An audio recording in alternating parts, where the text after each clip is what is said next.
Good morning. It's Friday morning. It's still morning, according to the clock, but just barely. I just got back from the doctor, and so he said he'd see me in 3 months. I asked if if that meant I had a guarantee of living for another 3 months. He wouldn't guarantee that, but I told him, I said, well, if I'm not alive, I can't keep my appointment, and Medicare won't pay you. And he laughed. Maybe he knows something I don't. Chapter 25 of the Acts of the Apostles. We started it yesterday. Now, when Festus was come into the province, beginning in verse 1, the Acts 25. Now, when Festus was come into the province, after 3 days he ascended from Caesarea to Jerusalem.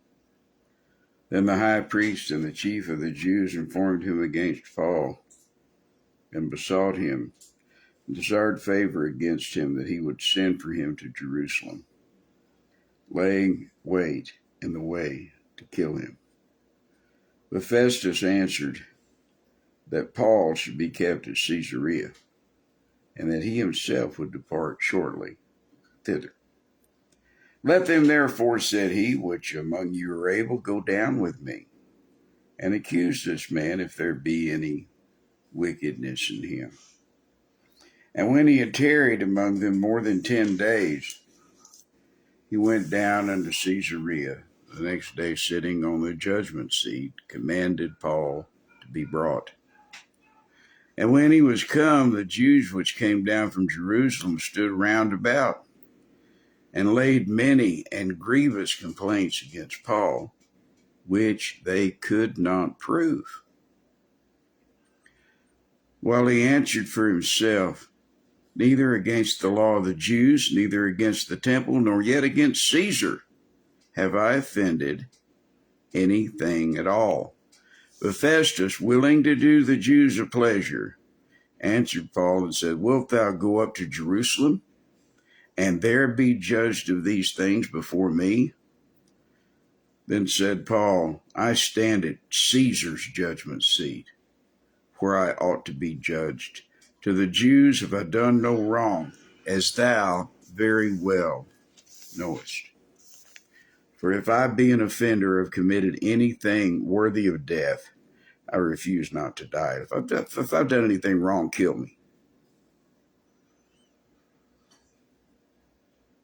I refuse not to die, but if there be none of these things whereof they accuse me, no man may deliver me unto them. And that includes you, Governor Festus. I appeal unto Caesar, which was a Roman citizen's right from the old republic, and it carried over into the empire. It eventually withered away by the end of the 1st century, but it was a remnant, kind of a window dressing remnant of the republic to make the citizen think that he mattered while all the rich people ran everything. It's always the same. But if there be none of these things whereof they accuse me, no man may deliver me unto them. I appeal unto Caesar. Then Festus, when he had conferred with the council, answered, hast thou appealed unto Caesar? Unto Caesar shalt thou go. And then we'll pick up today with some backstage maneuverings and Paul's opening to his defense before Agrippa.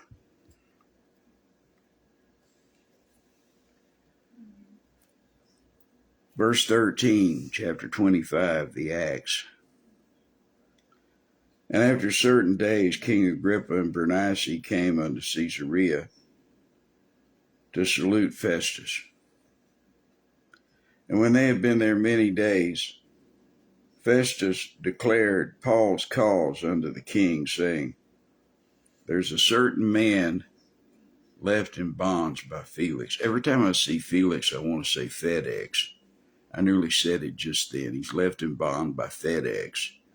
I think I've had packages left in bonds by FedEx because I either never got them or they It came real late. They were in bonds to FedEx. After certain days, King Agrippa and Bernice came unto Caesarea to salute Festus. And when they had been there many days, Festus declared Paul's cause unto the king, saying, now he's the king of the Jews. He sits on Herod's throne. He is the what? The grandson of Herod, or the great grandson? I will look and I will put that in the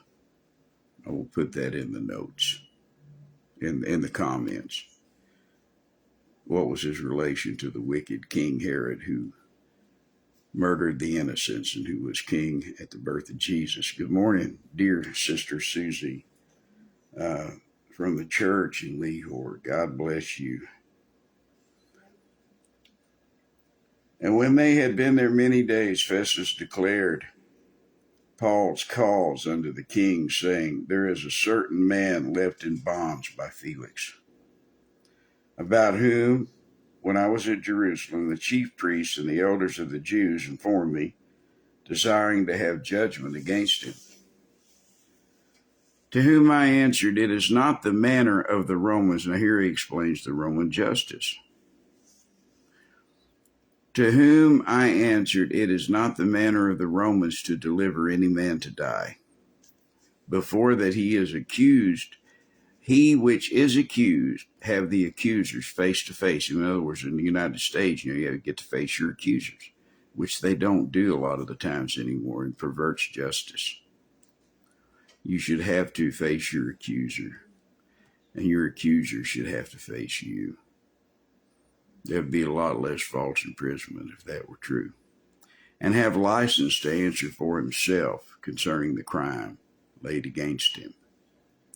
Therefore, when they were come thither without any delay on the morrow, I sat on the judgment seat and commanded the man to be brought forth.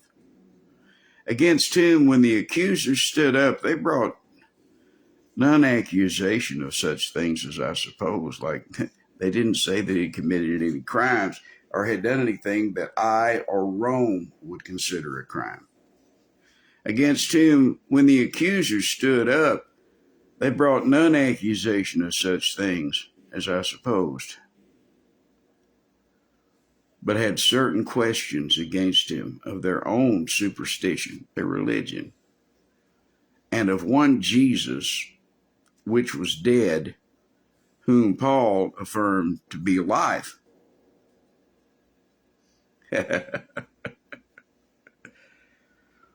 Do you affirm that he's alive? He is the one that liveth and was dead, and behold, he liveth forevermore, and hath the keys of hell and death. Amen. He is returning from the throne of his Father to judge the quick and the dead. We need to be ready.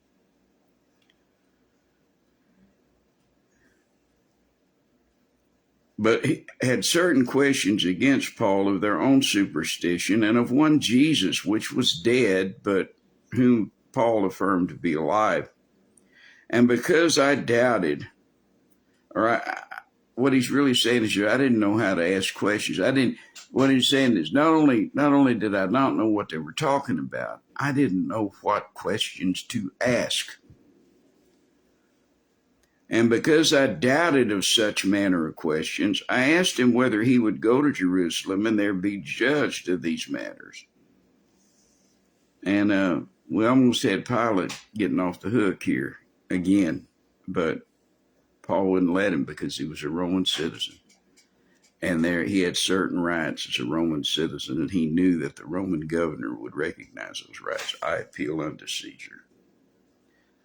And because I doubted of such manner of questions, I asked him whether he would go to Jerusalem and there be judged of these matters. Festus is being diplomatic. He says he thought that if he went to the land, to the temple area and have a court at the Roman garrison on the pavement on Gabbatha, if he thought that he went through all that and had all the Jews around, he would understand better what was going on. But that's not why he had asked him. He was wanting to collect a bounty, I think, but I can't prove that.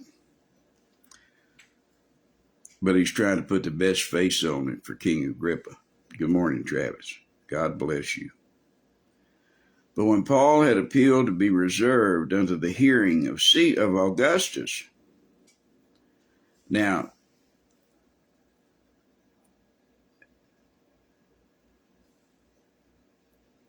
at this time, Augustus was not the ruler. I'm not sure exactly of the timing, but Augustus was dead. He was the first emperor. That's Octavian.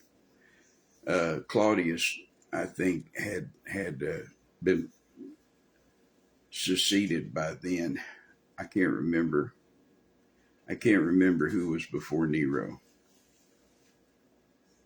Galba, or was Galba after Nero? Doesn't matter. Whoever the Caesar was, Festus referred to him as Augustus, as in the title of Augustus Caesar. It's like the Emperor Caesar. He sat in Augustus's seat. You know, Octavius Gaius Caesar, Caesar's nephew by blood, Octavian, who took over the empire and got rid of his rivals, Leonidas and Mark Antony, and ruled Rome, and he became the first emperor and had a long reign. And he was the emperor when Jesus was born. And so Festus is just referring to Augustus in the ceremonial sense as a title, the emperor, who was not Caesar Augustus. But when Paul had appealed to be reserved under the hearing of Augustus, or the judgment of Augustus, I commanded him to be kept till I might send him to Caesar. And when Agrippa said unto Festus, I would also hear the man myself, tomorrow, said he, thou shalt hear him. So Agrippa is going to get in on the act. And on the morrow, when Agrippa was come, and Bernice, or Bernice, I say a lot of times, I think it was David Jeremiah that called her Bernice, and it stuck in my head. If you have a self-pronouncing Bible, it might say Bernice, but it's spelled Bernice. And on the morrow, when Agrippa and Bernice, with great pomp, was entered into the palace of hearing, with the chief captains and principal men of the city there in Caesarea Philippi, at Festus's commandment, Paul was brought forth. So all these higher-ups were gathered around. And Festus said, the governor, he said, King Agrippa, and all men which are here present with us, you see this man, talking about Paul, about whom all the multitude of the Jews have dealt with me. Oh, they're giving me a fit over this man. Both at Jerusalem and also here, crying that he ought not to live any longer. Now, except for King Agrippa and his wife and his attendants, there are no Jews here probably. There's probably his Roman assistants, and there may be some Jewish servants and Jewish lower echelon clerks and whatnot.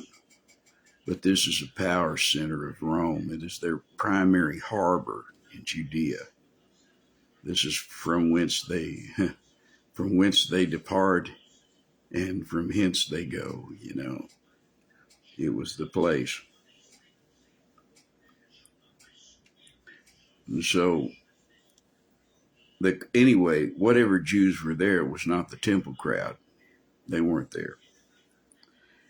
And Festus said, King Agrippa, and all men which are here present with us, you see this man, about whom all the multitude of the Jews have dealt with me, both at Jerusalem and also here, crying that he ought not to live any longer. Good morning, Charles.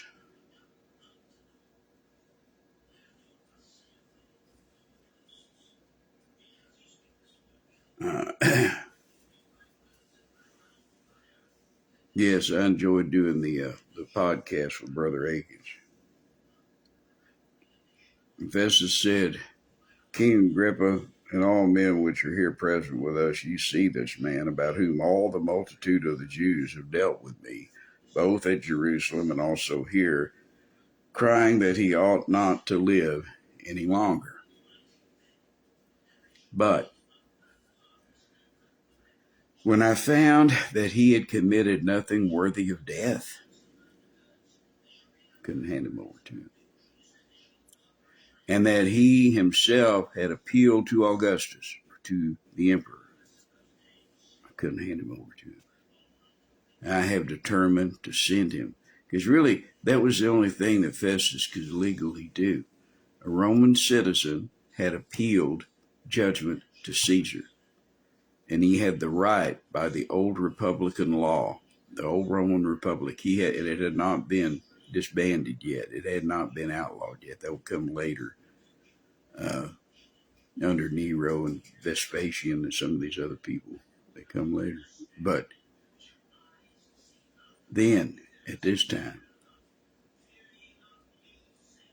a Roman citizen had the right left over from the laws of the old republic to appeal to Caesar. So that wasn't anything else Festus could do.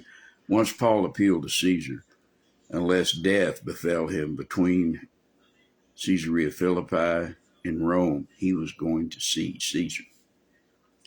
But when I found that he had committed nothing worthy of death, and that he himself had appealed to Augustus, I've determined to send him, of whom I have no certain thing to write unto my Lord. He admits his confusion over these things that the Jews are accusing it of because of the religion, and they're not believing in Jesus and the way of the cross.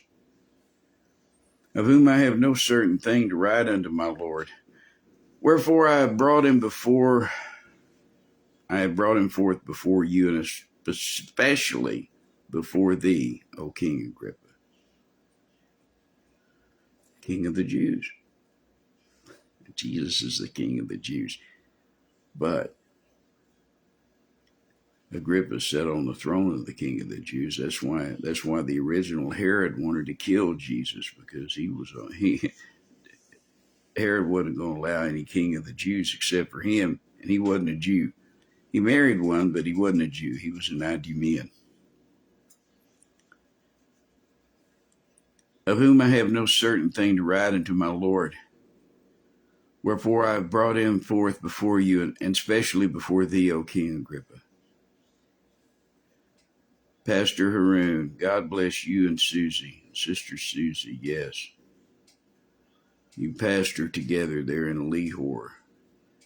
Wherefore I have brought him forth before you, and especially before thee, O King Agrippa, that after examination had, I might have somewhat to write.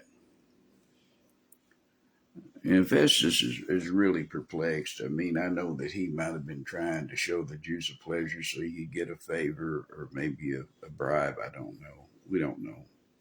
All we have are the words. We can guess between the lines just from human nature. But once Paul appealed to Caesar, the only thing else Festus can do, and now he's going to have to send Paul to Caesar with an explanation of what's going on. And Festus freely admits that, well, I can't see that he's done anything wrong, but they want to kill him because it has something to do with their religion, their superstition. But he says, of whom I have no certain thing to write unto my Lord Caesar. Wherefore I brought him forth before you, and especially before thee, O King Agrippa, that after examination had, I might have somewhat to write. For it seemeth to me unreasonable to send a prisoner, and not withal to signify the crimes laid against him. Now, I realize this is going to be a short program, but I'm not going to start into the next chapter because I won't be able to get that far in it before we have to quit. I will say that the very next thing that happens in verse 1 of chapter 26 says, Then Agrippa said unto Paul, Thou art permitted to speak for thyself. And Paul stretched forth the hand and answered for himself. And that's where we'll pick up tomorrow. God bless all of you.